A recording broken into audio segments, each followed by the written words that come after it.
Nakita ko ang anak ko sa isang bench sa park. Nakaupo roon kasama ang baby niya sa gitna ng mga maleta. Tinanong ko, bakit ka nandito at hindi sa opisina ng kumpanya ko? Yung ipinagkatiwala ko sa'yo. Yumuko siya ng ulo. Tinanggal po ako. Sabi ng biyenan ko, hindi raw bagay ang dugo natin sa kanila. Sabi niya, masama raw ako para sa brand. Tumawa ako. Sumakay ka na sa sasakyan, anak. Hindi niya alam kung sino talaga ang nagbabayad ng sweldo ng biyenan niya sa lahat ng taon. Pakiusap mag-subscribe sa channel natin at mag-comment kung saang probinsya o lungsod ka nakikinig. I-enjoy ang kwento. Mukhang payapa ang Maynila kapag tinitingnan mula sa ika-negatibo 25 palapag. Kulay abo na bubong, bakal na ilog pasig. Walang katapusang daloy ng sasakyan na parang langgam na may daladala. Nakatayo ako sa may tinted window ng opisina ko. Hawak ang malamig na tasa ng tsaa. Pinapanood ang galaw. Para sa iba, traffic lang yan sa syudad. Para sa akin, yan ang ugat ng negosyo ko. Ang Vans Logistics, hindi kilala sa karaniwang tao sa kalye. Pero bubukas, yan ang pintuan sa mga pantalan mula Manila hanggang Davao. 30 taon ko itong itinayo. Nagsimula ako sa isang lumang truck at utang na magpapakamatay sa iba. Natutunan kong maging matigas kapag kailangan at maging invisible kapag may pakinabang. Lalo na invisible. Mahilig ang pera sa katahimikan at mas mahilig ang malaking pera sa patay na katahimikan. Kaya hindi mo makikita ang larawan ko sa mga pahina ng sosyedad. Mas gusto ko palaging manatili sa dilim. Humila ng mga sinulid habang naglalakad ang iba sa entablado. Yan ang estratehiya ko at gumana ito ng perpekto hanggang kamakailan. Nahulog ang tingin ko sa family picture na nakab-frame sa desk ko. Si Marco, ang anak ko, ang tanging kahinaan ko at pinakamalaking puhunan ko. 3 taon na ang nakalipas. Gumawa ako ng desisyon na marami sa mga kasosyo ko ang magiging riske. Nagdesisyon akong subukan siya. Hindi yung tipo ng pagsubok kung saan nakaupo lang ang mga mayamang anak sa opisina ng tatay nila na nagpapanggap na nagtatrabaho. Hindi. Gusto kong maranasan ni Marco ang tunay na paaralan ng buhay. Binili ko ang isang katamtamang kumpanya, isang logistics firm na tinatawag na Central Luzon Cargo, at inilagay ko roon ang iba. Hindi ang anak ko. Inilagay ko roon si Pascual Guerrero. Siya ang tatay ng asawa ng anak ko. Isang lalaking mas malaki ang ego kaysa sa bank account niya. Si Pascual Guerrero. Ngumiti ako sa refleksyon ko sa salamin. Parang cartoon character siya na mataas na lipunan. Mahilig siyang magkwento tungkol sa lumang pera, sa pamana, sa kung paano negosyo ang sining na para lang sa mga piling-pili. Isang bagay lang ang hindi niya alam. Ang Central Luzon Cargo ay akin. Sa pamamagitan ng chain ng offshore accounts at proxies, ako ang tunay na may-ari ng lahat ng pinagmamalaki niya. Ako ang itim na babaeng tinawag niyang simpleng trader sa likod ko. Ipinadala ko si Marco na magtrabaho sa kanya bilang commercial director nang walang proteksyon. Walang direktang pakikialam mula sa akin. Nay, kaya ko po yan, sabi sa akin ni Marco noon. Gusto ko kay Tiffany at sa tatay niya ay igalang nila ako dahil sa sarili kong kakayahan, hindi dahil sa tsekwe mo. Sumang-ayon ako. Gusto kong matuto siyang tumanggap ng suntok. Makita ang pangit na mukha ng tao kapag akala nila may kapangyarihan sila sa iyo. At nakita niya. Grabe. Nakita niya talaga. Tuwing linggo, nagmamaneho ako papunta sa mansyon nila sa Ayala, Alabang para sa hapunan. Ang bahay na yon na may mga haligi at maayos na bakuran ay simbolo ng ambisyon ng mga gerero. Ang ironya, ang mortgage ng bahay na yon ay di-inklusibo na binabayaran mula sa dividends ng sarili kong kumpanya. Pero nanahimik ako. Umupo ako sa hapag. Maingat na hinihiwa ang beef ko at nakikinig. Marco, ganyan ba hawakan ang baso? Si Pascual na nakasimanggot, inaayos ang napkin niya. Vintage Cabernet yan. Hindi malt liquor mula sa sari-sari store. Marami ka pa talagang dapat matutunan sa etikwete. Sa circle namin, ganitong maliliit na detalye ang nagpapakita ng breeding o kawalan nito. Si Tiffany, ang manugang ko, ay ngumingiti lang ng malamig. Hinahaplos ang diamond bracelet sa payat niyang pulso. Hindi niya pinagtanggol ang asawa niya. Sa katunayan, natutuwa siya sa kahihiyan. Tinitingnan niya si Marco na parang kapakipakinabang pero medyo sirasirang accessory. Tatay lang ang may gusto ng pinakamabuti para sa'yo. Honey, sasabihin niya sa mabagal at matamis na boses. Dapat magpasalamat ka na kinuha ka niya sa ilalim ng kanyang pakpak. Saan ka na lang pupunta kung wala ang pamilya namin? Uminom ako ng tsaa at nai-record ang bawat salita, bawat ngisi. Nakikita ko ang mga kamao ng anak ko na naninigas sa ilalim ng mesa. Nakikita ko ang liwanag na nawawala sa mata niya. Pero naghintay ako. Binigyan ko siya ng salita na hindi ako makikialam hanggat hindi siya humihingi. Yan ang usapan. Pero sa mga nakaraang buwan, ang aking instinkto, yung hayop na nagligtas sa akin noong dekada, 70, ay nagsimulang umungal ng mahina sa lalamunan ko. May nagbago. Lumapot ang hangin. Una, maliliit na bagay. Nahuhuli na ang mga report mula sa Central Luzon Cargo. Hindi isang araw o dalawa na katanggap-tanggap, kundi isang linggo. Sa logistics, ang isang linggo ay parang walang hanggan. Ipinaliwanag ni Pascual na software update at staff optimization. Pero kilala ko ang negosyong ito mula loob. Kapag nagsasalita ang direktor tungkol sa optimization, nangangahulugan yon na may tinatago siyang butas sa bode. Pagkatapos, tumigil na si Tiffany sa pagsagot sa tawag ko. Dati kahit kunwari lang, magalang siya, umaasa sa mamahaling regalo sa Pasko. Ngayon, katahimikan, nasa reception kami. May charity event. Nagpapahinga si Tiffany. Parang may nabuong peder. Pero ang huling dayuhan na nagpabantay talaga sa akin ay si Marco. Dumating siya sa akin isang linggo na ang nakalipas, kalahating oras lang. Mukha siyang bangungot. Kulay abo ang balat, guwang ang pisngi, nanginginig ang kamay. Sabi niya okay lang lahat. Maraming trabaho lang sa pagtatapos ng quarter. Pero hindi ako tumitingin sa mukha niya. Tinitingnan ko ang pulso niya. Wala nang relo.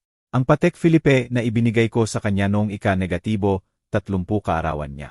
Isang status symbol. Mahal pero higit sa lahat, memory. Hindi niya tinatanggal yon. Nasaan ang relo, anak? Tanong ko habang nagbubuhos ng kape. Napaurong siya at hinila pababa ang manggas ng damit. Sa repair shop, Nay. Sira ang clasp. Nagpaglinis na rin habang nandiyan. Sinungaling. Narinig ko yon hindi sa boses niya, kundi sa paghinto bago siya sumagot. Hindi kailanman nasira ang clasp ni Marco. At hindi siya nagsinungaling sa akin ng ganoon kasama. Hindi nasa repair ang relo. Naibenta o naipawn. Bakit ipapawn ng commercial director na matagumpay na kumpanya ang relo? May isang sagot lang. Desperadong kailangan niya ng pera. Pera na hindi niya maaring hingin sa akin. Pagkaalis niya, hindi ko tinawagan siya o si Pascual. Tinawagan ko si Lito, ang head ng security ko. Kailangan ko ng full audit ng Central Luzon Cargo. Sabi ko ng malamig. At alamin kung ano ang nangyayari sa bahay ng mga gerero ng hindi opisyal. Panoorin mo lang. Isang linggo ang lumipas. Nagpapatuloy pa ang audit, pero lumalaki ang pag-aalala sa loob ko bawat oras. Parang pressure sa steam boiler. Ngayon, nagdesisyon akong hindi na maghintay ng report. Sumakay ako sa sasakyan. Saan tayo, Miss Ellen? Tanong ni Lito. Tinitingnan ako sa rearview mirror. Ang kalmado, malapad niyang mukha ay laging may epekto sa akin. Magmaneho ka lang, Lito, patungo sa lawa. Gusto kong makita ang mga dahon ng taglagas. Dahan-dahan kaming nagmaneho. Nahuhulog ang mga dahon sa basang aspaltado. Naghahanda ang syudad para sa taglamig.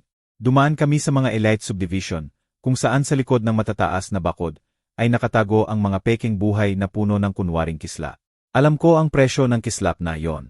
Kadalasang binibili, yan sa utang. Lumiko kami patungo sa maliit na park malapit sa bahay ng mga gerero. Karaniwan, mga yaya na may stroller o matatandang mag-asawa ang naglalakad dito. Pero ngayon walang tao at basa. Bigla kong nahuli ang isang figura. Sa dulo ng park, sa simpleng kahoy na bench, nakaupo ang isang lalaki. Nakaupo siyang nakayuko, ibinaon ang ulo sa mga kamay. Sa tabi niya ay 3 malaking maleta, at malapit doon, sipa-sipa ang mga dahon ang isang batang lalaki na naka-jacket na makulay. Apo ko, tumalon ang puso ko, pero nanatiling malamig ang isip ko. Kilala ko ang jacket na yon. Kilala ko ang kustura na yon, postura ng lalaking nawalan ng pundasyon. Tigil, utos ko. Mas mahina kaysa dati ang boses ko. Pero agad na tumigil si Lito. Hindi ako tumakbo palabas ng sasakyan. Lumabas ako ng kalmado, inayos ang coat ko, at naglakad patungo sa bench. Malinaw at may takbo ang tunog ng yabag ko sa graba. Itinaas ni Marco ang ulo nang mahulog ang anino ko sa kanya. Pula ang mata niya, hindi dahil sa luha. Hindi umiyak ng harapan ang mga lalaki sa pamilya namin, kundi dahil sa kawalan ng tulog at pagdudusa. Nay, parang nakakita siya ng multo. Tiningnan ko ang mga maleta, mamahaling katad na nakasalansan sa dumi. Tiningnan ko ang apo ko, si Troy, na nang makita ako ay ngumiti at inabot ang maliit niyang kamay. At tiningnan ko ulit ang anak ko. Bakit ka nandiyan, Marco? Tanong ko. Pantay at negosyante ang tono ko. Walang drama. Kailangan ko ng impormasyon. Bakit wala ka sa opisina? Bakit wala ka sa bahay? Tumawa siya ng mapait at tumingin sa direksyon kung saan kita ang mga tore ng mansyon ng mga gerero sa likod ng mga puno. Wala na akong opisina, Nay, at wala na rin akong bahay. Ipaliwanag, tinanggal ako ni Pascual kaninang umaga dahil sa incompetence. At 1 oras na ang nakalipas, nilabas ni Tiffany ang mga gamit ko. Sinabing mag-file siya ng divorce. Tumahimik ako, pinoproseso ang impormasyon. Incompetence. Divorce. Itinaboy sa kalye kasama ang anak. Ano ang sinabi niya, Marco? Salita sa salita. Nanigas ang kamao niya ng sobra, kaya pumuti ang knuckles. Sabi niya pagod na siyang magpangga. Na ako'y, ang boses niya nanginginig, pero pinilit niyang ituloy. Na ako'y talunan na humihila pababa sa pamilya nila. At sinabi ng biyenan ko, hindi bagay ang dugo natin. Sabi niya, masyado akong barangay para sa high-class brand nila. Tinanggay ng hangin ang dilaw na dahon mula sa sanga at inihagis sa paanan ko. Tiningnan ko ang dahon na yon. Pagkatapos ang mansyon sa malayo. Walang sakit sa loob ko. Para sa mahina ang sakit. Sa loob ko, may nag-click na switch. Yung payahong switch na nag-on bago ang mahirap na negosasyon tungkol sa paglunok ng kompetidor. Ngayon lang, hindi pera ang taya. Tiningnan ko ang apo ko, binuhat siya. Amoy gatas at baby shampoo siya. Hindi bagay ang dugo, sabi mo. Tanong ko ng mahina. May ngiti sa mukha ko. Hindi yung mabait na ngiti ng ina, kundi yung nakita ng mga kalaban ko bago pirmahan ang surrender papers. Sumakay ka na sa sasakyan. Anak, sabi ko sa anak ko, tumango kay Lito para kunin ang mga maleta. Nay, wala akong pupuntahan. Na-block nila ang corporate card. Wala akong pera pang taxi. Sumakay ka. Ulit ko ng mahina pero imposibleng salungatin. Uwi tayo. Binuksan ko ang likod ng aking Maybach. Si Marco, mukhang asong binugbog pa rin. Naupo sa leather interior. Hindi niya alam na ang lalaking nagdanggal sa kanya, dahil sa incompetence ay matagal nang tumatanggap ng sweldo mula sa bulsa ko. At ang bahay na kinaratutan niya ay nakatayo sa lupa na pag-aari ng holding company ko. Gusto ni Pascual Guerrero maglaro ng aristokrata. Sige, ipapakita ko sa kanya kung ano ang tunay na kapangyarihan. Umupo ako sa tabi ng anak ko at kinuha ang phone ko. Nagliwanag ang pangalan ni Lito sa screen. Nagsimula na ang laro. Isinara ang pinto ng sasakyan nang may katangian na malalim na tunog na humihiwalay sa labas na mundo. Sa loob, amoy mamahaling katad at katahimikan. Nakaupo si Marco na nakayuko. Nakalaylay ang mga kamay sa tuhod. Ang apo ko, pagod sa stress, natulog agad sa car seat. Pisngi nakadikit sa sinturon. Tiningnan ko ang profile ng anak ko. Sa kanyang nakayukong figura, nababasa ang kabuuang pagkatalo. Naniniwala siya sa kanila. Naniniwala siya sa pamilya, sa respeto, sa ideya na kapag tapat at masipag ka, papahahalagahan ka. Ganoong katataasan. Pero hindi ko siya sinisi. Sinisi ko ang sarili ko, dahil pinahintulutan kong tumagal ang palabas na iyon. Hindi ko siya inalo ng walang laman na salita, tulad na magiging maayos ang lahat. Sa negosyo, tulad sa buhay, hindi nagkakaroon ng maayos ng mag-isa. Ang maayos ay resulta ng maayos na plano at walang awang pagpapatupad. Kinuha ko ang pangalawang phone ko. Yung alam lang ng 5 sa buong mundo ang numero. Lito, sabi ko pagkasagot niya, kailangan ko ng buong financial cross-section ng Central Luzon Cargo sa nakalipas na 3 taon. Hindi yung opisyal na report para sa bidyar, kundi ang tunay na galaw ng pera. Bawat transaksyon, bawat kontraktor, bawat sek na lampas sa 50,000. Naintindihan, Miss Ellen. Deadline, kahapon. At isa pa, kunin mo ang mga dokumento tungkol sa property sa Ayala Alabang. Buong history ng pagmamay-ari, kasama ang liens at kasalukuyang status ng land lease. Napalingon si Marco at tiningnan ako ng malito. Nay, bakit mo kailangan yon? Ang lupa sa ilalim ng bahay nila. Ari-arian nila yon. Sabi palagi ni Pascual, family estate yon. Halos matawa ako. Family estate na itinayo noong 78 sa pera mula sa smuggled na alak na matagumpay niyang nilinis sa sarili kong bangko nang hindi niya alam. Anak, hinawakan ko ang kamay niya. Malamig ito, maraming sinabi si Pascual Guerrero, pero ang mga dokumento, kadalasan, nagsasabi ng ibang bagay, magpahinga ka. Uwi na tayo. Habang dumudulas ang sasakyan sa mga kalsada, hindi ako tumingin sa labas ng bintana. Nagtatrabaho ako. Nagbubukas ng mga table, scheme, at graph sa tablet ko. Nag-switch ang utak ko sa calculator mode. Ang galit na sumiklab sa loob ko nang makita ang apo ko sa maruming bench ay nagbago. Tumigil itong mainit na emosyon at naging malamig na gasolina. Dalisay na enerhiya ng aksyon. Sinuri ko ang tsain ng mga kumpanya. Ang Central Luzon Cargo, subsidiary ng Northern Logistics, na naman ay pag-aari ng holding company ko, sa pamamagitan ng fund sa Cayman Islands. Nakalista si Pascual bilang C, pero limitado ang kapangyarihan niya.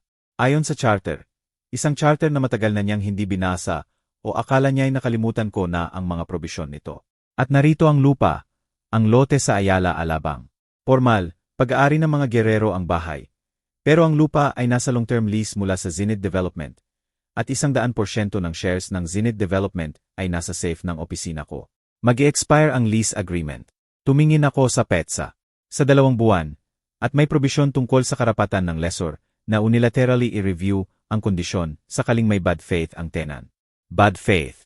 Napakaganda, maikling parirala. Gumawa ako ng note sa notebook ko. Punto 1. Lease audit. Tahimik si Marco sa buong biyahe. Dinurog siya ng pagtataksil ni Tiffany. Alam ko ang pakiramdam na sinaksak ka sa likod ng mga pinrotektahan mo ng dibdib. Pero alam ko rin na ang pinakamabisang gamot sa sakit ng puso ay abala. At malapit ng marami ang trabaho ni Marco. Pumasok kami sa bakuran ng estate ko sa Bonifacio Global City. Mga pine trees, katahimikan, mataas na bakod. Ligtas dito. Dito ang mga patakaran ko. Pagkatigil ng sasakyan, bumukas ang pintuan ng driver. Lumabas si Lito at pag-ikot sa hood. Binuksan ang pinto para sa akin. Sa kamay niya ay manipis na gray folder. Kakaiba yon. Karaniwan, sa opisina niya binibigay ang mga dokumento. Kung ngayon pa sa labas ibinibigay, may urgent na bagay, Miss Ellen. Inabot niya ang folder pagkadikit ng paa ko sa cobblestone. Dumating to 10 minuto na ang nakalipas sa closed channel mula sa istasyon ng pulisya ng distrito. Kinuha ko ang folder nang hindi nagbabago ang ekspresyon. Binuksan ko ang report. PETSA ngayon. Oras 2, oras 30 minuto yem, 1 oras pagkatapos itaboy si Marco sa labas. Complainant, Pascual C. Guerrero. Uri ng reklamo, grand larceny. Si Marco Vance, umalis sa tirahan. Lihim na nagnakaw ng family valuables na pag-aari ng pamilya Guerrero. Partikular na koleksyon ng antique coins, 19th century silverware, at alahas na pag-aari ni GNG, Guerrero. Tinatayang kabuuang halaga, 12,500,000. Dahan-dahang isinara ko ang folder. Nay, ano yon? Nakaupo si Marco sa malapit. Hawak ang natutulog na anak. Mukha siyang sobrang vulnerable ngayon. Wala. Mga bill lang ng kuryente. Sinungaling ako ng kalmado. Pasok ka na, Marco. Agawin na ng yaya ang bata. At kailangan mo ng maligo at kumain. Pupunta ako sa kalahating oras. Tumango siya at naglakad patungo sa porch. Pinanood ko siya hanggang sumara ang pinto. Pagkatapos, humarap ako kay Lito. Mahina na halos bulong ang boses ko. Pero may bakal dito. Hindi lang nila siya itinaboy, Lito. Gusto nilang ikulong siya. Bahagyang sumikip ang mata ni Lito. 12.5 milyon. Felony yan. Hanggang 20 taon. Gusto nilang siguraduhin na hindi siya maghahabol ng division of assets sa divorce. Blackmail gamit ang kasong kriminal. Eksakto. Tumango ako. Mga hangal na sakim. Akala nila si Marco lang isang dating manugang na walang pupuntahan. Nakalimutan nila kung anong apelyido ang nasa pasport niya. Binuksan ko ulit ang folder at tiningnan ang pirma ni Pascual. Malawak at may palamuti. Pirma ng lalaking sigurado sa kawalan ng parusa. Lito, sabi ko, tinitingnan ang tuktok ng mga pine trees. Hindi ko na kailangan ng audit lang. Digmaan ang kailangan ko. Total na purge. Suriin ang lahat ng utang nila. Lahat ng personal na account, lahat ng contact ni Tiffany. Bawat hakbang nila sa nakalipas na 6 na buwan dapat dokumentado. At hanapin mo ang detective na tumanggap ng reklamong yon. Gusto kong malaman kung magkano binayaran nila. Isasagawa po. Saan natin sisimulan ang atake? Ngumiti ako, maliit. I-block ang access nila sa opisina ng Central Luzon Cargo. Bukas ng umaga, malalaman ni Pascual Guerrero na hindi na bagay ang electronic key niya sa pinto ng sarili niyang opisina. Hayaan siyang tumakbo, mag-alala, habang pinag-aralan ko kung ano talaga ang pinamumunuan niya roon. Tinapik ko ang folder sa palad ko. Gusto nilang paratangin ang anak ko ng pagnanakaw. Sige, ipapakita ko sa kanila kung ano ang tunay na pagnanakaw. Agawin ko lahat sa kanila, negosyo, bahay, reputasyon, at iwan ko sa kanila lang ang kanilang high-class na dugo. Tingnan natin kung gaano kabusog yon. Humagilap ako at pumasok sa bahay. Sa unang pagkakataon sa maraming taon, pakiramdam ko ay buhay na buhay ako. Nagsimula na ang mekanismo. Umiikot na ang mga GR at isang tao lang ang makakapigil dito. ako. Pero wala akong balak tumigil.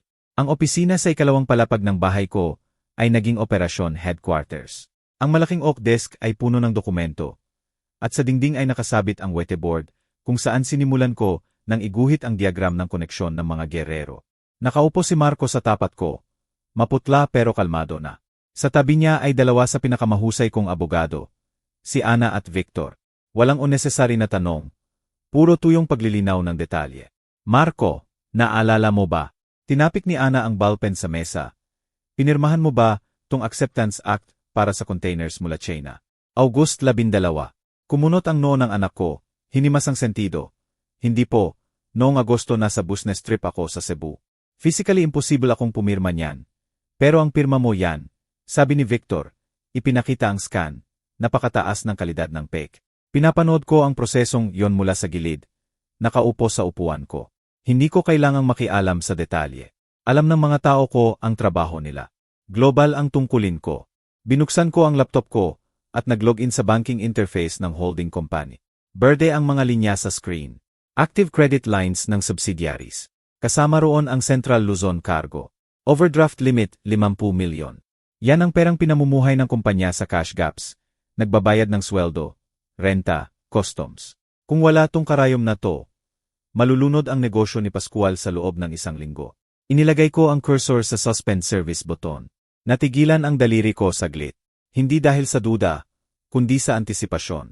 Parang surgeon na naglalagay ng clamp sa artery para itigil ang pagdurugo. Pero sa kasong to, pinuputol ko ang oxygen sa tumor. Click. Status change to block BY Bank Security Service. Reason. Internal counterparty check. Malabong bureaucratic na salita na perpekto para magpakaloko sa isang tao. Sumandal ako sa upuan at inilipat ang tingin sa isa pang monitor. Live stream ng surveillance camera sa opisina ng Central Luzon Cargo. 5 taon na itong na-install ng mga espesyalista ko para sa seguridad. Akala ni Pascual para lang sa security archive. Hindi niya alam na may direct channel papunta sa akin. Sa screen, nakikita ko ang opisina niya. Naglalakad si Pascual Guerrero mula sulok hanggang sulok. Galit na kumikilos. Sumisigaw siya sa chief accountant. Isang mahirap na babae na nanginginig ang kamay. Walang tunog, pero sa pula niyang mukha at nakaumbok na ugat sa lig, halata. Tinanggihan lang ng bangko ang bayad niya. Kinuha niya ang telepono. Alam ko kung sino tinatawagan, ang branch manager, si Peter Hernandez. Kaibigan niya si Peter. Magkasama silang naglalaro ng golf tuwing Huwebes. Kinuha ko ang phone ko at nagtype ng maikling mensahe kay Peter Hernandez. Magtawag si Pascual. Sabihin mong system glitch. Sinusuri ng head office sa Makati ang algorithms. Walang time frame. Walang exception. Sa screen, nakita kong natigilan si Pascual na may hawak na receiver sa tenga. Bumagsak ang mukha niya. Nagtatalo siya, binubugbog ang mesa. Pagkatapos, ibinagsak niya ang telepono. System glitch, nabasa ko sa labi niya. Naniwala siya.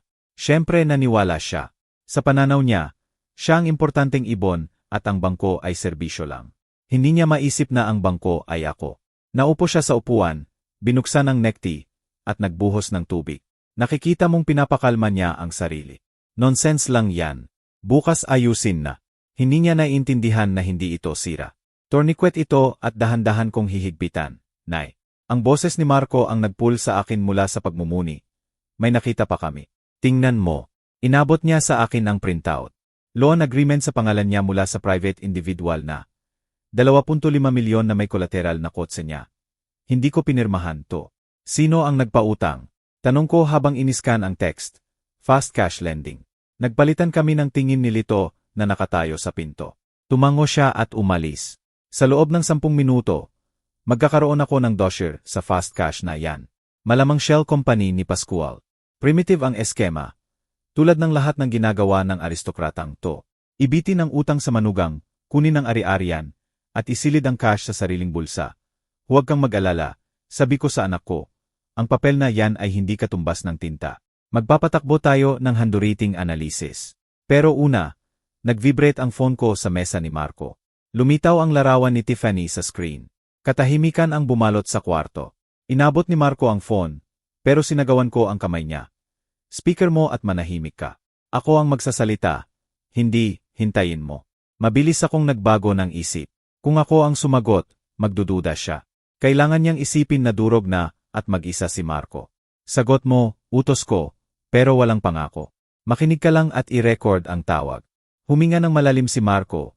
Pinindot ang accept at ang record icon. Hello, oh, tapos na ba, bayani? Ang boses ni Tiffany ay puno ng lason at tagumpay. Paano ang tulog sa istasyon? O tumakbo ka na naman sa saya ni Mommy? Nanigas ang panga ni Marco. Tinitingnan ako. Ginawa ko ang senyas na kalmado. Ano ba gusto mo, Tiff? Gusto kong ayusin lahat ng maikli. Nagbago ang tono niya sa negosyo. Pero peke ang tunog. Handa na si Daddy na bawiin ang police report. Hindi kami hayop, Marco. Naiintindihan namin. Nadulas ka. Nagnakaw ka. Nangyayari yan sa kahit kanino kapag walang pera. Hindi ako nagnakaw, sigaw ni Marco. Huwag kang sumigaw, putol niya. Makinig ka mabuti. Bukas pumunta ka sa notaryo. Pipirmahan mo ang papel.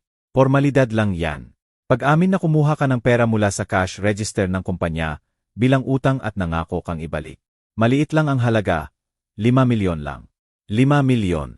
Nanlaki ang mata ni Marco. Yan ang presyo ng kalayaan mo, honey. Pipirma ka at mawawala ang report. Tumigil siya, tinatamasa ang sandali. At papayagan kitang makita si Troy tuwing weekend sa ilalim ng pangangasiwa ko. Naramdaman kong nagiging yelo ang lahat sa loob ko. Blackmail gamit ang anak, ang pinakamababa na magagawa ng babae. At kung hindi ako pumirma? Tanong ni Marco ng malalim, kung gayon, ikukulong ka, sabi niya ng simple, parang pinag-usapan ang panahon. At ang anak mo ay palalakihin ng bagong tatay, yung normal mula sa circle namin. May nahanap na si Daddy para sa akin. Mag-isip ka, Marco. Hanggang bukas ka lang. Click. Inilagay ni Marco ang phone sa mesa at tinakpan ang mukha ng mga kamay. Siya, halimaw siya. Tumayo ako at lumakad patungo sa bintana. Nagtatakip ang araw, pinupula ang langit. Maganda ang paglubog, duguan. Hindi, Marco. Sabi ko ng mahina, hindi siya halimaw. Tanga lang siya. Sakim, mapagmataas na tanga. Humarap ako sa mga abogado ko. Narito niyo ba yon? Narito namin, Miss Ellen, sabi ni Ana. Attempted extortion, blackmail, coercion into a deal. Maganda ang recording. Perpekto. Ilakip sa kaso. Tumingin ulit ako sa monitor ng kamera. Nakaupo pa rin si Pascual sa opisina niya. Nakatitig sa pader. Akala niya panalo na siya. Akala niya nasulok na kami. Hindi niya alam na ang tawag ni Tiffany ay hinatid sa akin ang detonator na puputok sa buhay nila. Lito, tawag ko nang bumalik siya sa kwarto. May bagong trabaho. Maghanda tayo ng meeting sa notaryo. Pero hindi yung bulsa nila, totoong notaryo. At maghanda ng dokumento para bilhin ang utang ni Pascual sa mga bangko. Lahat ng utang, pati ng kotse niya. Gusto mong maging sole creditor mo siya. Gusto kong maging sole nightmare niya. Lumapit ako sa anak ko at hinawakan ang balikat niya. Bukas, hindi ka pupunta kahit saan. Bukas tayo atake, pero hindi sa inaasahan nila. Ngumiti ako. Ngiti na mandaragit na nakaamoy na ng dugo. Gusto nila ng confession. Makakakuha sila, pero confession ng sarili nilang kawalang halaga. Kinabukasan ng gabi, hindi kami pumunta ni Marco sa notaryo. Sa halip, nagbihis ako ng strict gray suite. Mataas ang kalidad pero sadyang simple. Walang logo o mamahaling alahas. Mukha akong retiri na mayaman. Biyuda na naging swerteng minsan, at ngayon ay naninirahan sa pagdidilig ng halaman. Pumunta kami sa pre-auction cocktail party, sa isang modern art gallery. Dito ang lugar ng kapangyarihan ni Pascual.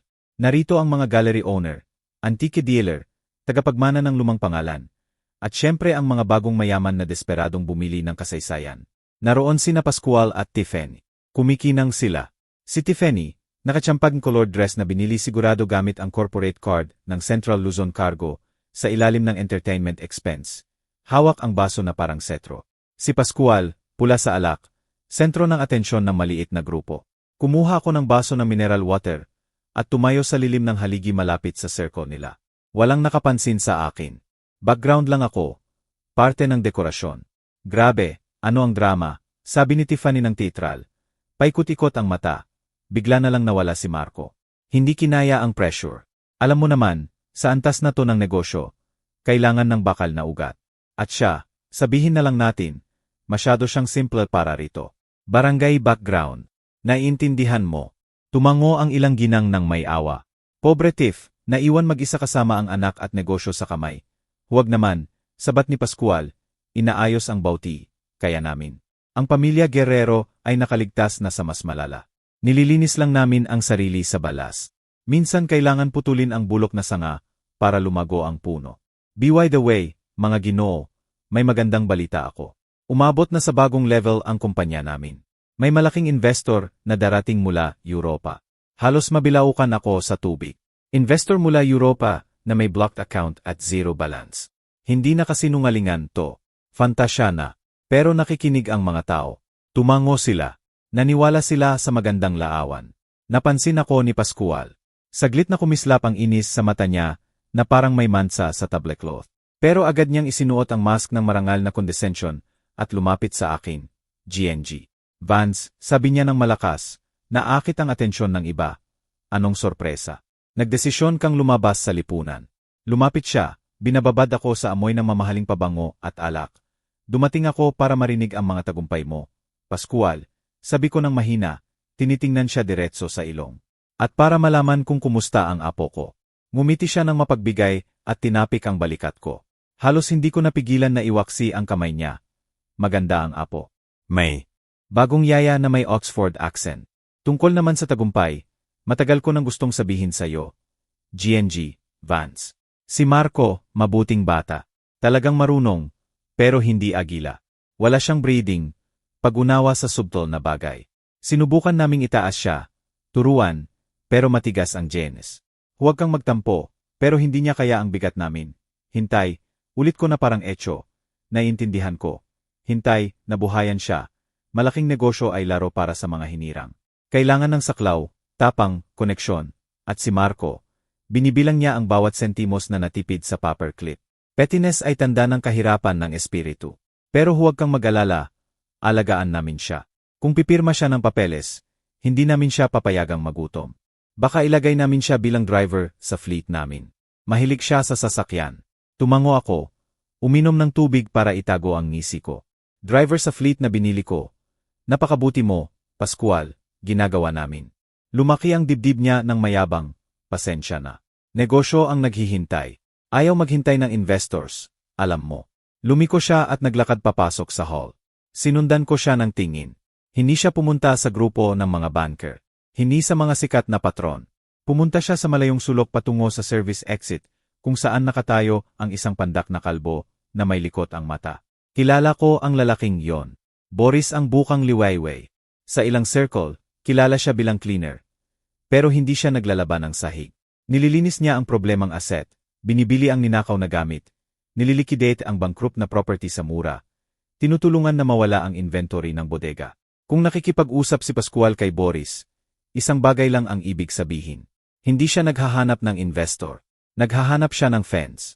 Diskretong kinuha ko ang phone ko at binuksan ang kamera. Tinakpan ng clutch.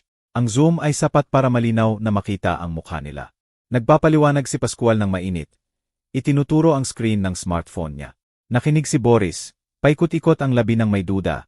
Pagkatapos tumango at kinuha ang notepad. Nakita kong inabot ni Pascual ang flash drive.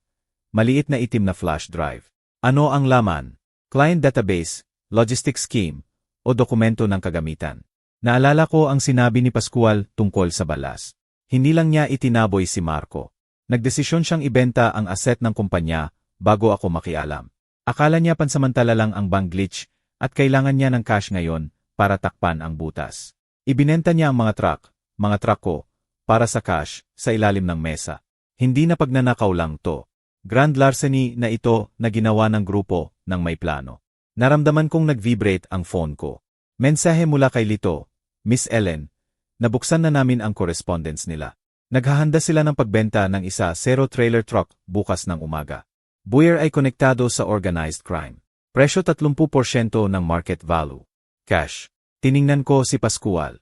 Nagkakamayan sila ni Boris at ngumingiti. Ibinenta niya ang ari-arian ko sa mga gangsters sa ikatlo ng presyo para makabili siya ng kaunting oras para maglaro ng aristokrata. Fatal mistake to. Tinapos ko ang tubig at inilagay ang baso sa tray ng dumadaang waiter. Salamat, sabi ko sa hangin. Lumampas ulit sa akin si Pascual. Kumikinang sa tagumpay ng dial. Nandiyan ka pa rin, GNG. Vance, sabi niya sa balikat, huwag kang magsawa. Subukan ang kanaps na may caviar. Sabi nila masarap. Kahit paano, kumain ka na parang tao, Bon appetit, Pascual, sagot ko. I enjoy mo habang kaya mo pa. Hindi siya bumagal. Sigurado na ako'y naiinggit lang na matandang babae. Hindi niya narinig ang hatol sa boses ko. Lumabas ako ng gallery sa sariwang hangin. Naghihintay sa akin si Marco sa sasakyan. Ano? Tanong niya nang may pag-aalala. Mas maganda kaysa inaasahan ko. Umupo ako at isinuot ang seatbelt. Hindi lang sila nagkamali, Marco. Buong-buo nilang inihara ang sarili nila. Ano ang nangyari? Nagdesisyon ang biyenan mo na ibenta ang mga truck natin para sa piyesa bukas ng umaga. Naputla si Marco. Pero katapusan na yan. Kung mawawala ang mga truck, wala silang matatakbuhan. Kinuha ko ang phone at tinawagan ang numero ng chief ng pulisya ng Maynila. Magkakilala kami mula pa noong dekada. Siyam na po nang tulungan ko ang pagkakaloob ng kagamitan sa patrol nila. Hindi man lang sila makakaalis sa parking. Hello, Chief Reyes.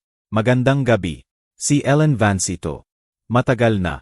May request ako sa inyo. Hindi personal, official. May impormasyon ako tungkol sa plandial ng ninakaw na transport.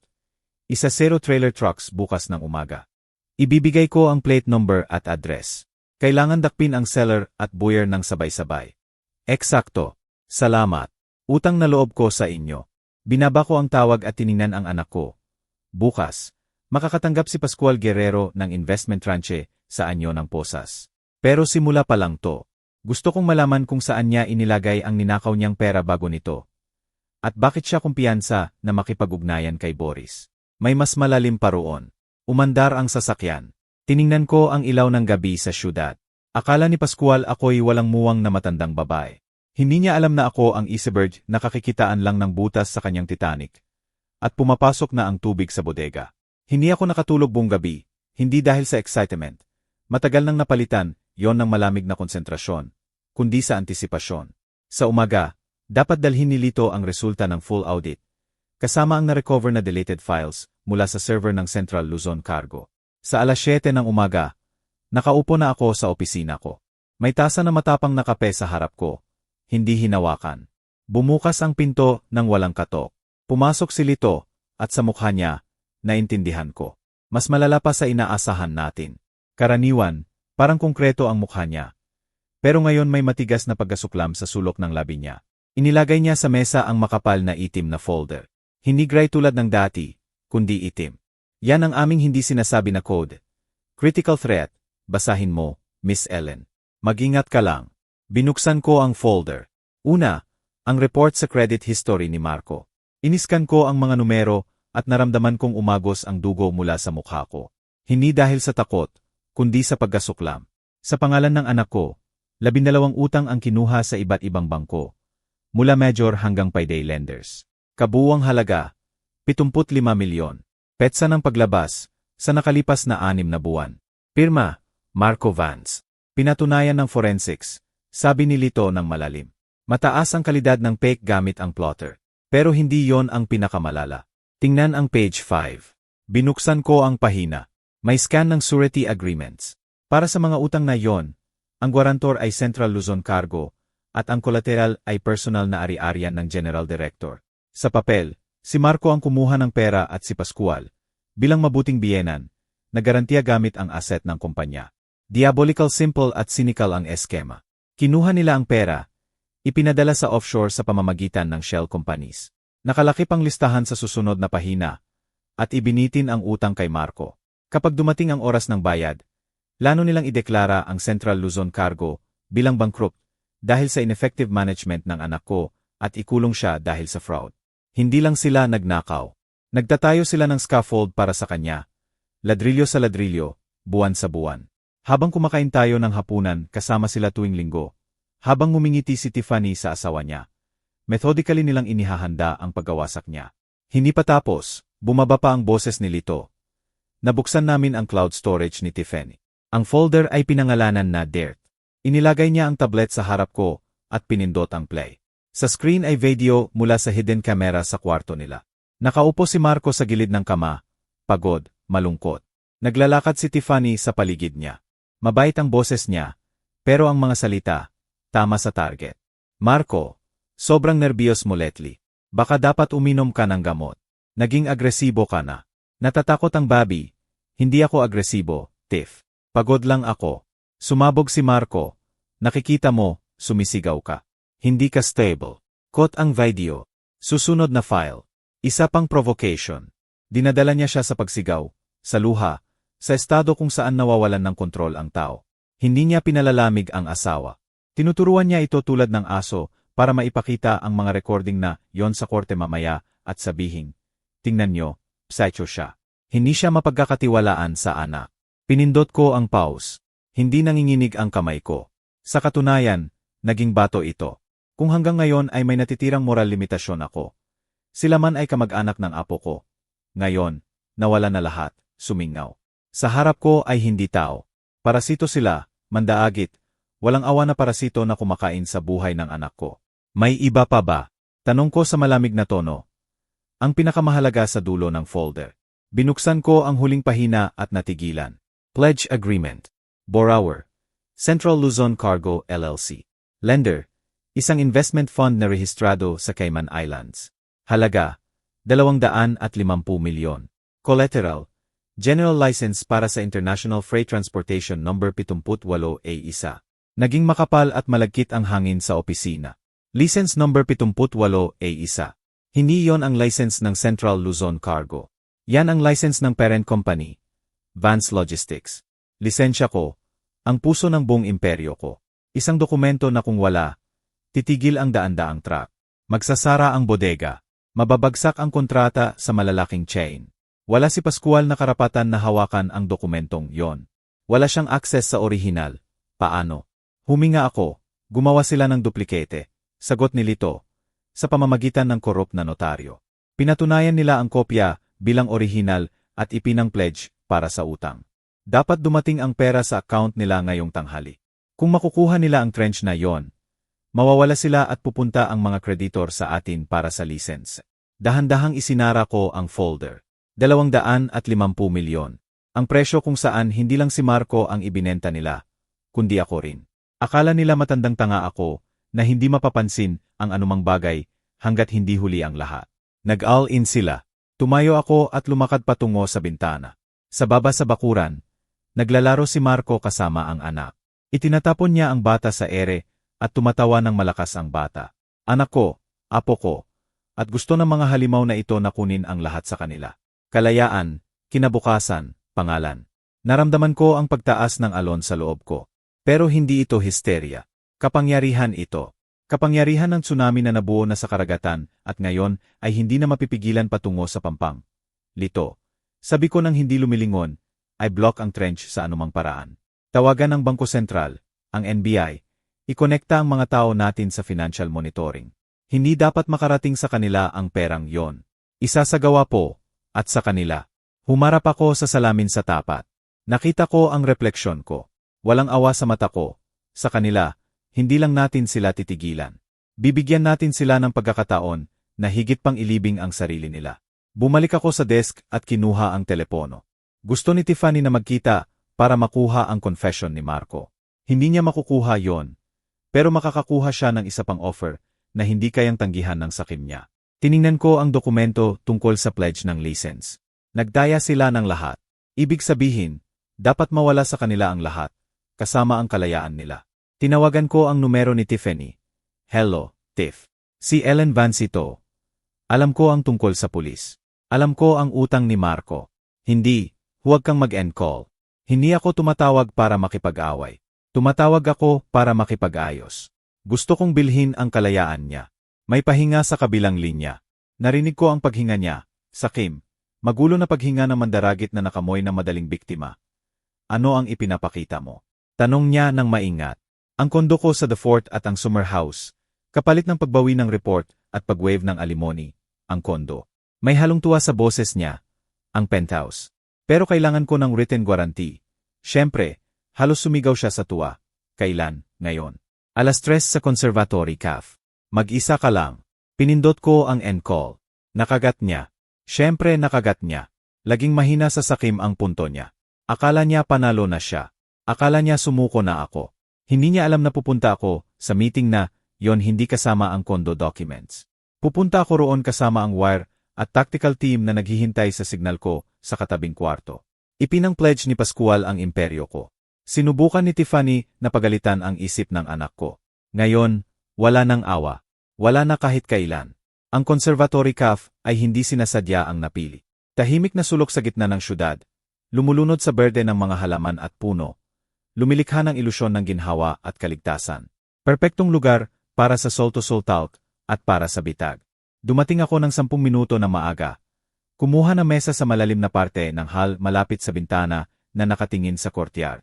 Naka-simple beige blouse ako at ang antique cameo brooch na ibinigay sa akin ng asawa ko sa aming silver anniversary. Ngayon, may espesyal na function ang brooch na yon. Sa loob ng frame nito ay nakamount ang professional-grade microphone na kayang kunin kahit bulong. Nag-order ako ng tsaa at naghintay. Naka-screen down ang phone ko sa mesa. Si Lito at ang team niya ay nasa van sa parking lot. Nakikinig sa bawat salita ng live. 2 pang operative na plainclothes ang nakaupo sa katabing mesa. Nagpapanggap na magkasintahan. Dumating si Tiffany eksakto 3:00. Magkaiba ang itsura niya. Nasaan ang maarte na sosyalita sa champagne dress? Ngayon, sa harap ko ay isang simple, luhaan na babae sa gray cardigan. Walang makeop, pula ang mata sa kakaiyak. Magaling ang pag-arte. Kung hindi ko alam ang totoo, baka naawa pa ako. GNG, Vance, tumakbo siya sa akin. Halos matumba ang upuan. Salamat sa pagpayag mong magkita. Sobrang nag-alala ako. Natatakot para kay Marco. Naupo siya sa tapat ko at hinawakan ang mga kamay ko. Malamig at basa ang palad niya. Kalmado ka, Tiff, sabi ko ng mahina. Sinusubukang mag-tremble ang boses ko ng sapat para sa papel ng natatakot na ina. Sabihin mo sa akin kung ano ang nangyayari.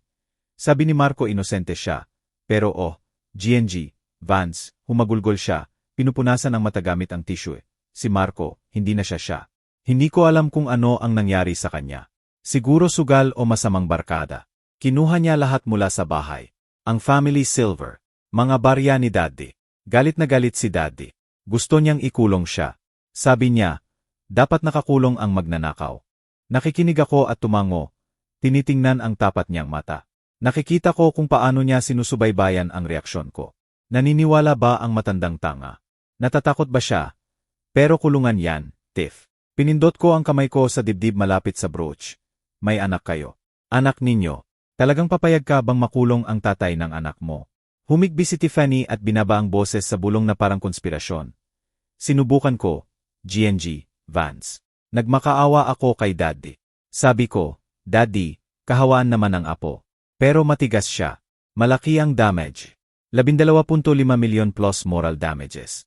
Sabi niya, full reimbursement lang ang makakapigil sa kanya. Tumigil siya, binibigyan ako ng oras para maramdaman ang kawalan ng pag-asa. Wala akong ganoong pera. Tiff, bulong ko. Nasa negosyo ang lahat ng pondo. Kontrolado ang account. Alam mo yan. Alam ko. Tinakpan niya ang kamay ko ng kanyang kamay. Pero may naisip ako. Si Daddy, iginagalang niya ang real estate. Kung mag-alok tayo ng katumbas na halaga, halimbawa ang kondo mo sa The Fort, papayag siya na bawiin ang report. Ipamamilit ko para sa Bobby. Ayan na, ang kondo. 5 kwarto penthouse sa elite building na halos, 150 milyon ang halaga. Hindi lang compensation, yan. Jackpot yan. Tiningnan ko siya. Sa likod ng peking luha, malamig na apoy ng sakim ang nasusunog sa mata niya. Inayos na niya sa isip niya ang muebles doon. Pero yon lang ang bahay ko. Saan ako pupunta? Oh, ano ba? Kinaway niya ang kamay. Pwede ka namang tumira sa estate sa BGC. Maganda ang hangin. Mabuti sa kalusugan. At pansamantala lang naming iproseso ang kondo bilang kolateral hanggang mabayaran ni Marco ang utang. Word of honor.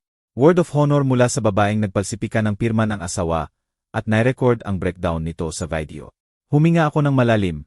Nagpapanggap na tinatanggap ang hindi may iwasan. Sige, Tiff. Kung yan lang ang paraan para mailigtas ang anak ko, pumapayag ako. Ipapasa ko ang kondo. Pero sigurado ako. Kung ibibigay ko ang dokumento, bawiin mo ang report ngayon at patawarin ang lahat ng imbentong utang na yan. Binigyang diin ko ang salitang imbento. Pagsubok yon, syempre, sigaw niya, kumislap ang mata ng mandaagit. Isinusumpa ko sa kalusugan ng anak ko. Pag napirmahan natin ang deed of gift, I mean ang pledge agreement, agad tatawagan ni Daddy ang detective. Isasara ang kaso dahil sa reconciliation of parties. Malaya na si Marco. At resibo. Tanong ko, magbibigay ka ba ng resibo na wala ng claim? Kahit ano. Naghalughog siya sa bagmay form na ako. Inihanda na ni Daddy sa kaling mga ilangan. Inilatag niya ang papel sa mesa. Maikling iniskan ko ang text. Hindi reconciliation agreement, yon. Deed of gift, yon. Malinis at walang kondisyon na paglipat ng kondo nang walang obligasyon sa kanila. Tiff, pero deed of gift ang nakasulat dito. Sabi ko, nagpapanggap na nalilito. Para mapadali ang proseso, GNG, Vance, mabilis niyang sagot, mas kaunti ang buwis. Naiintindihan mo ang bureaucracy. Pamilya naman tayo. Hindi kami magdaraya sa'yo. Tiningnan ko siya ng matagal. Sige, sabi ko ng mahina. Bukas ako pipirma. Kailangan ko munang i-assemble ang dokumento. Bukas. May halong dismay sa boses niya. Hindi ba ngayon? Galit na galit si Daddy. Baka pagsapit ng umaga ay magbago ang isip niya at ituloy ang kaso. Nasa bank deposit box ang dokumento, Tiff. Sarado na ang bangko.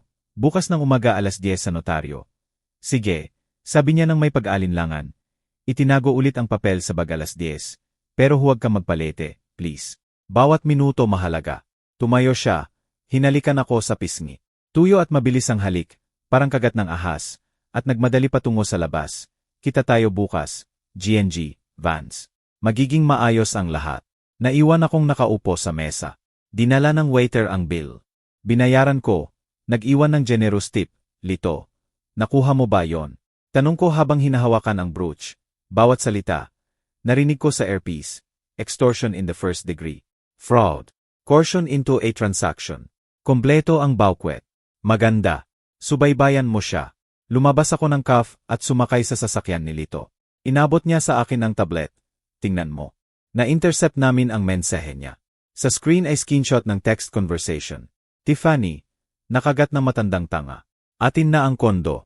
Pipirma bukas. Pascual, hayaan siyang maupo muna sandali bilang prevention. I-contact mo si Daddy. Tiffany, genius ka, Daddy. Pascual, good job, anak. Alam ko na kaya mo. Ihanda mo ang tiyampag. I-turn over siya sa pulis pagkatapos ng deal. Ipapakita natin sa kanya ang lugar niya. Binasa ko ang mga linyang yon. Kumalat ang yelo sa loob ko. Hindi nila balak tuparin ang pangako. Gusto nilang kunin ang kondo at ikulong pa rin si Marco. Gusto nilang sirain kami ng tuluyan. Matandang tanga. Ulit ko ng malakas. Sige, tingnan natin kung sino sa atin ang tanga. Miss Ellen, lumingon sa akin si Lito. Handa na tayong kunin sila. Sapat na ang ebidensya para sa aresto. Hindi. Umiling ako. Masyadong simple. Masyadong mabilis ang aresto. Hindi nila maunawaan kung bakit sila pinarusahan. Isipin nila sila ang biktima ng abuso. Tumingin ako sa screen kung saan nagniningning ang mensahe tungkol sa tiyampag. Bukas ang benefit ni Pascual. Ang Entrepreneur of the Year Award Ceremony. Nandiyan ang lahat ng high society ng Maynila. Gusto niya ng glory. Makakakuha siya. Gusto mong sabal ang pag-atake. Gusto kong publiko ang pagbagsak nila. Gusto kong malaman ng bawat tao sa syudad na ito kung sino sila hanggang sa lumayo pa ang mga daga sa kanila. Sumandal ako sa upuan. Maghanda ng dokumento, Lito. Binibili natin ang lahat ng utang nila, bawat sentimos. Bukas ng umaga, magiging may-ari ako ng buhay nila. At kapag umakyat si Pascual sa stage para kunin ang award, nandiyan ako para ibigay sa kanya ang tunay na premyo. Umandar ang sasakyan. Tiningnan ko ang syudad na itinuring nilang laruan. Bukas matatapos ang laro na to, at ako ang magdidikta ng patakaran. Dumating ang araw ng pagsusukli. Maaraw, nakakatusok ang liwanag, katulad ng plano ko. Habang naghihintay si Tiffany sa notaryo, nerbiyos na nagche-check ng relo. Siyempre hindi ako dumating. Nagpadala ko ng mensahe tungkol sa biglang migraine. Habang nakaupo ako sa opisina ng chairman ng Northern Capital Bank. Ellen, sigurado ka ba? Tanong niya, tinitingnan ang makapal na stack ng assignment agreements. Binibili mo ang utang ng individual na si Pascual C. Guerrero at ng legal entity na Central Luzon Cargo, LLC na may discount. Pero malaki pa rin ang halaga. Risky asset to. Hindi asset yan, Paul. Sagot ko habang pinipirma ang huling pahina gamit ang fountain pen. Tool yan, at alam ko kung paano gamitin. 12:00 nang matapos ang proseso.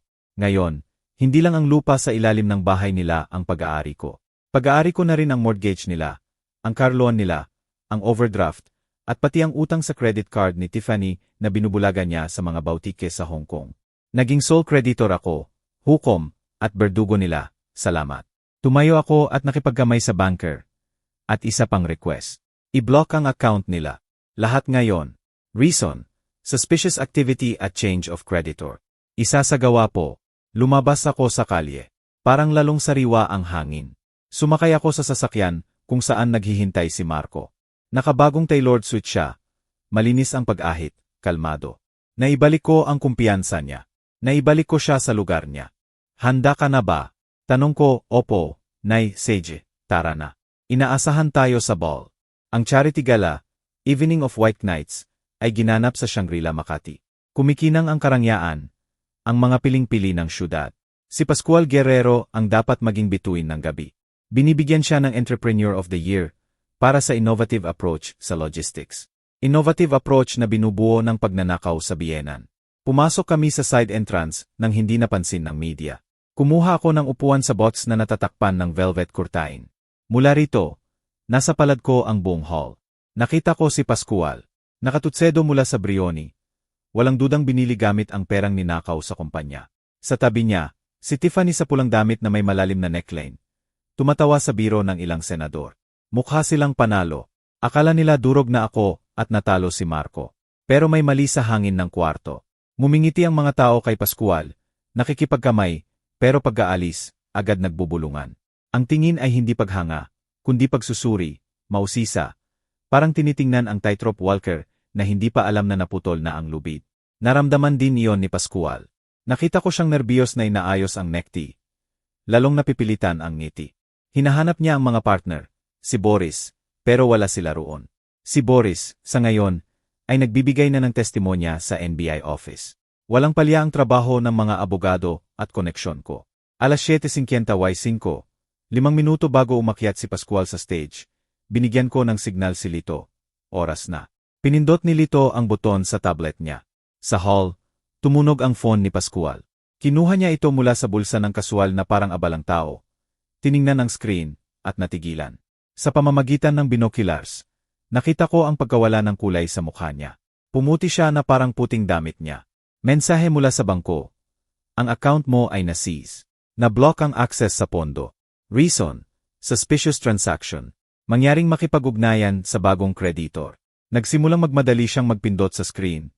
Sinusubukang mag-login sa API. Error, error, error. Tumingala siya at nakipagkita ang tingin kay Tiffany. Tinitingnan din niya ang phone niya. Daddy, bulong niya gamit ang labilang. Pero naintindihan ko, hindi gumagana ang card. Hindi napunta ang bayad sa catering. Tumingin si Pascual sa paligid. Takot, hayop na malagkit na takot. Nagsimulang tumagas sa maskara ng yabang niya. Naintindihan niyang may mali, pero hindi pa niya naiintindihan ang lawak ng sakuna. Akala niya pagkakamali lang, glitch, biro ng isang tao. Inanunsyo ng host sa stage, at ngayon, mga ginang at ginoo, ang rurok ng gabi natin, isang lalaking napatunayan na ang negosyo ay maaring maging sining. Bigyan natin ng malakas na palakpakan si Pascual Guerrero. Manipis ang palakpakan. Napaurong si Pascual. Kailangan niyang umakyat sa stage, maglakad, at ngumiti. Habang sa bulsa niya, nag-vibrate ang phone na may bagong notification tungkol sa seizure ng ari-arian. Tumakbo siya, isa pang hakbang. Kahoy ang galaw niya. Umakyat siya sa hagdan na parang papuntang bitayan. Inilagay ko ang kamay sa balikat ni Marco. Panoorin mo, anak. Tandaan mo, ganito ang itsura ng lalaking nagtayo ng bahay sa buhangin. At ngayon nagsisimula na ang bagyo. Tumango ako sa technician na nakaupo sa control console ng screen. Ako ang tao niya. Sa malaking LED screen sa likod ni Pascual. Sa halip na logo ng kumpanya at magagandang growth chart, nagsimulang mag-load ang video. Lumapit si Pascual sa mikropono. Binuka niya ang bibig para bigyan ang prepared speech tungkol sa tradisyon at dangal. Pero hindi niya naituloy kahit isang salita. Sa likod niya, pinupuno ang buong hall, tumunog ang boses ni Tiffany. Malakas, malinaw, pinalakas na makapangyarihang acoustics ng bulwagan. Nakagat ng matandang tanga. Atin na ang kondo. Pipirma bukas. At Marco, hayaan siyang maupo muna sandali bilang prevention. Daddy, genius ka. Napahiyaw ang hall. Naging patay ang katahimikan. Lumiko si Pascual. Sa screen, sa higanteng resolution, nakabitin ang screenshot ng text nila. At sa tabi nito, scan ng peking pirma ni Marco at konklusyon ng eksperto. Falsifikasyon. Natumba si Pascual at hinawakan ang podyum para hindi mahulog. Tumayo ako mula sa upuan sa bots. Sumunod ang spotlight, ayon sa script ko, hinila ko mula sa dilim, Magandang gabi, Pascual. Ang boses ko, kalmado at may awtoridad, lumutang sa hall ng walang mikropono. Ako, yung matandang tanga, at dumating ako para kunin ang utang ko. Lahat ng ulo ay lumingon sa akin. Daan-daang mata, pero siya lang ang tinitingnan ko. Ang lalaking nag-isip na hari siya, pero lumabas na hubad. Sumara ang bitag. Dahan-dahang bumaba ako mula sa botch. Bawat hakbang ay tumutunog sa katahimikan ng hall na parang tik ng metronom. Sumusunod si Marco sa likod ko, mataas ang ulo. Naramdaman ko ang daan-daang tingin sa akin, namangha, natatakot, gutom sa eskandalo. Pero para sa akin, isang tao lang ang umiiral. Si Pascual. Nakaupo siya sa stage. Hawak ang podyum na pumuti ang daliri. Naggalat ang pula sa mukha niya. Pawis ang tumutulo sa sentido niya sa ilalim ng stage makiw. Patuloy na nagpapakita ang screen sa likod niya ng ebidensya ng kawalang halaga niya. Peking pirma, money laundering scheme, video ng pag-iyak ni Tiffany. Hindi lang dumi yon. Anatomy ng pagkabulok nila yon. Nang makalapit ako sa stage, biglang nabuhay si Pascual. Pinalitan ng galit ng daga na nasulok ang takot. Hinawakan niya ang mikropono at ang boses niya na sumisira sa sigaw ay tumagas sa tenga. Peke ito. Montage lahat. Deep fake. Itinuturo niya ang screen. Pagkatapos ako, baliw tong babaeng to. Naghihiganti siya dahil itinaboy namin ang walang kwentang anak niya. Security, alisin siya rito. Hindi gumalaw ang security. Ang head ng pale security ay nakipagkita ng tingin sa akin at nagbigay ng bahagyang tango. Alam niya kung sino talaga ang nagbabayad ng bankwet na to. Mga Ginoo, pakiusat ni Pascual sa hall. Binubuka ka ang braso na parang martir. Kilala niyo ako. Ako si Pascual Guerrero, lalaking may dangal, at ito'y negosyanteng merkado lang. Babae mula sa barangay na nagkataong yumaman noong dekada, 70. Nainggit siya sa breeding natin, sa kultura natin. Tahimik ang hall. Walang tumayo para sa kanya. Walang sumigaw ng kahihiyan. May animal instinct ang mga negosyante para sa talunan. At ngayon, amoy na amoy nila ang amoy ng pagkatalo kay Pascual mula sa malayo. Kalm na lumakad ako papunta sa stage nang hindi nagmamadali at tumayo sa tabi niya. Mas mataas siya sa akin ng isang ulo. Pero ngayon mukha siyang maliit na matandang nakayuko. Lumapit ako sa mic stand. Sinubukan ni Pascual na itulak ako. Pero hinawakan ni Marco ang kamay niya ng mahinahon pero matatag. Huwag, Dad, sabi niya ng mahina, makinig ka lang. Tiningnan ko ang hall, pagkatapos lumingon kay Pascual. Pascual Guerrero. Pantay ang boses ko, walang emosyon. Tama ka sa isang bagay. Totoo. Nagsimula ako sa barangay. Nagbuhat ako ng kahon, natulog sa loob ng truck, binilang ang bawat sentimos. At alam mo ba, yung barangay na hinamak mo, yon ang nagtayo ng bahay na tinulugan mo kagabi. Yon ang nagbayad ng tutsedo mo. Binili nito ang status mo. Binuka ni Pascual ang bibig para tumutol, pero itinaas ko ang kamay, humihingi ng katahimikan. Sabi mo hindi bagay ang dugo natin sa iyo, masyado raw simple. Mabuting balita para sa iyo. Wala ka ng koneksyon sa simpleng dugong to. Tinatanggal na kita sa pasanin na yan. Kinuha ko ang manipis na folder mula sa bag ko at inilagay ito sa podyum sa harap niya. Ano to? Humihingal siya. Notice of liquidation. Wala na ang kumpanya mo. Insolvent na ang Central Luzon Cargo. Nailipat na ang lahat ng asset sa primary creditor. Sa akin. Wala kang karapatan, simula niya. Pero nanginginig ang boses. May karapatan ako. Bilang may-ari ng 100% ng utang mo. Inanul ko rin ang land lease agreement sa ilalim ng mansyon mo. Clause 4.2. Bad faith conduct of the tenant. Ang pagnanakaw sa landlord ay napakasamang bad faith, Pascual. Natumba siya. Nagliliparan ang mata niya sa hall na naghahanap ng suporta. Pero nakakita lang ng malamig, walang emosyong mukha. At sa wakas, itinuro ko ang screen kung saan nagniningning ang konklusyon ng prosekutor. Inabot ko na ang orihinal na dokumento sa NBI. Falsifikasyon ng pirma, pandaraya, grand larceny. Gusto mo talagang ikulong ang anak ko. Mabuti, hinukay mo ang hukay. Maligayang pagdating. Tiningnan ako ni Pascual at nakita ko ang pagbagsak ng mundo niya sa mata niya. Ang ilusyon niyang mundo na itinayo sa kasinungalingan at pera ng iba. Sinira mo ang lahat, bulong niya. Sinira mo ang pamilya. Hindi, Pascual, sabi ko.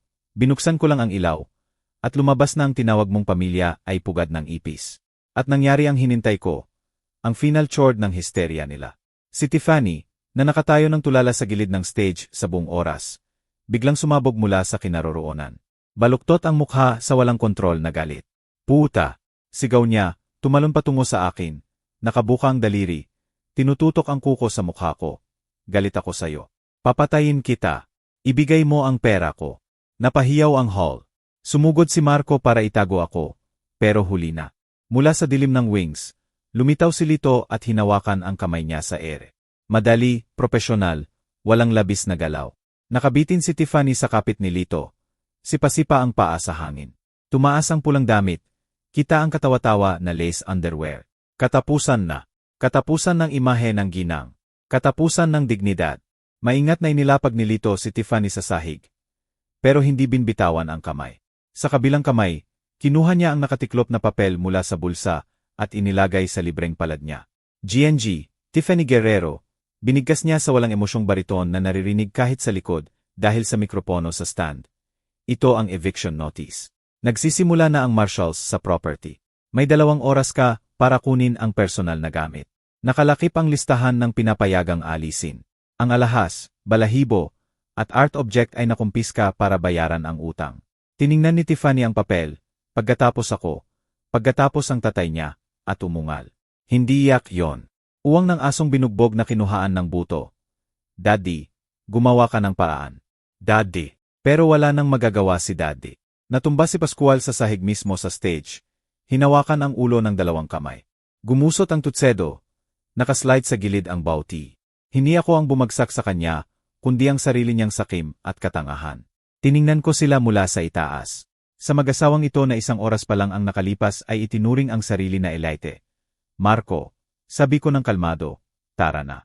Wala na tayong gagawin dito. Lumapit sa akin ang anak ko. Hinawakan ang braso ko. Hindi niya tiningnan ang dating asawa. Tumingin siya pasulong, lampas sa mga ulo, patungo sa exit, paalam, mga ginoo at ginang, sabi ko sa hall. Sana na-enjoy niyo ang palabas. Huwag kalimutang i-check ang bulsa niyo. Katabi ng mga taong ganito, kailangan laging mag-ingat. Bumaba kami mula sa stage, sa patay na katahimikan. Naghiwalay ang mga tao sa harap namin na parang dagat sa harap ni Moises. Naglakad ako ng tuwid. Nararamdaman ang init ng kamay ng anak ko. Walang pagmamalaki, pagod lang at malaking malinis na ginhawa. Natanggal na ang tumor. Magsisimula nang gumaling ang katawan. Sa labasan, lumingon ako pabalik. Binubuhat na ng security si Pascual sa braso. At si Tiffany ay nagpupumigla sa histerya. Sinusubukang hampasin si Lito gamit ang bag. Nakuha nila ang eksaktong nararapat sa kanila. Ang publikong kahihiyan at kabuuang pagkalimot. Uwi na tayo, Nay, sabi ni Marco. Naghihintay si Troy. Tara. Ngumiti ako, ngayon lang tayo talagang uwi. 2 linggo ang lumipas. Ang apelidong Guerrero ay binubulong na sa Maynila na parang pangalan ng nakakahawang sakit. Nakakulong si Pascual nang naghihintay ng paglilitis sa 5 counts at mas mabilis palitan ng abogado kaysa sa panahon sa labas ng bintana. Wala silang pera para magbayad. Si Tiffany ay lumipat sa studio apartment sa Valenzuela. 400 square feet sa gilid kung saan kailangan na niya maglaban ng sariling damit at magbilang ng sukli sa grocery. Sanayin niya. Kapaki-pakinabang na karanasan yan. Bumalik si Marco sa upuan ng C. Pero iba na siya ngayon. Nawala na ang lambot na gusto-gusto ng mga mandaagit sa mata niya. Bakal na ang naroroon. Matindi ang trabaho. Malinaw na walang labis na emosyon. Kahapon, pinaputok niya ang head ng purchasing dahil sa kickback nang hindi man lang kumura. Natutunan niya ang leksyon. At ako, nakaupo sa payhong bench sa park kung saan nagsimula ang lahat. Sa paligid ko ay ginintuang taglagas. Transparent at sariwa ang hangin. Pero ngayon, walang maleta at walang pagdudusa. Ang apo ko, namumula ang pisngi at masaya, tumatakbo sa daanan, hinahabol ang matabang kalapati. Tumutunog ang tawa niya na parang kampana. Pinapawi ang katahimikan. Inilagay ko ang phone ko. Walang urgent na mensahe. Walang nakakabahang tawag. Tumatakbo ang imperyo ko na parang oasan, at protektado ang likuran ko. Naramdaman ko ang sinag ng araw sa pisngi ko. At sa unang pagkakataon sa maraming taon, wala akong gustong takbuhan. Hindi ko lang nailigtas ang anak ko. Binigyan ko siya ng pinakamahalagang mana. Ang pag-unawa na ang dignidad ay hindi minamana sa dugo at hindi binibili sa titulo.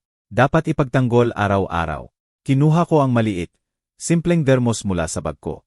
Walang pilak, walang ginto, ordinaryong bakal. Nagbuhos ako ng mainit na tsaa na may theme sa takip ng tasa. Umiakyat ang usok, natutunaw sa hangin ng taglagas. Dumaan ang isang babae, na may stroller. Nahuli niya ang tingin ko. Ngumiti ako sa kanya ng simple. Bukas, walang maskara ng Iron Lady. Ngumiti rin siya pabalik. Wala na akong itinatago at wala nang kinatatakutan. Malaya na ako. Kaya, mga kaibigan, paano nyo nagustuhan ang katapusan? Sumang-ayon kayo. Matindi pero patas ang kwento. Gumawa si Ellen Vance bilang ina at malakas na babae. Hindi niya tinolerete ang kahihiyan. Hindi nagpakita ng pagiging biktima. Sinagot niya ang suntok ng suntok at ang sagot ay nakapupukaw. Paano kayo gagawa sa lugar niya? Marami ang nagsasabi na ang paghihiganti ay pinakamasarap kainin ng malamig. Pero dito hindi na paghihiganti yon, kundi pagpapanumbalik ng katarungan. O sa tingin nyo, lumampas ba siya sa hangganan ng agawan ng lahat ang mga gerero? Isulat ang opinyon nyo sa comments. Gusto kong mabasa ang inyong saloobin. Tama ba siya na hindi pinatawad kahit ang pamumuhay ng apo ng kaaway? O dapat ba totally parusahan ang kasamaan? Kung nagustuhan nyo ang kwento, kung nag-alala kayo sa mga tauhan at nagalak sa tagumpay ng katarungan, siguradong i-like ang video. Yan ang pinakamabuting gantimpala para sa akin. At syempre, mag-subscribe sa channel para hindi nyo makaligtaan ang mga bagong kwento. Marami pa tayong exciting na plot tungkol sa buhay, pagtataksil, at pagbabayad. May tanong ba kayo tungkol sa plot? Baka may mga punto na hindi malinaw. Itanong sa comments. Susubukan kong sagutin lahat. Nakakatulong ang aktibidad nyo para lumago ang channel.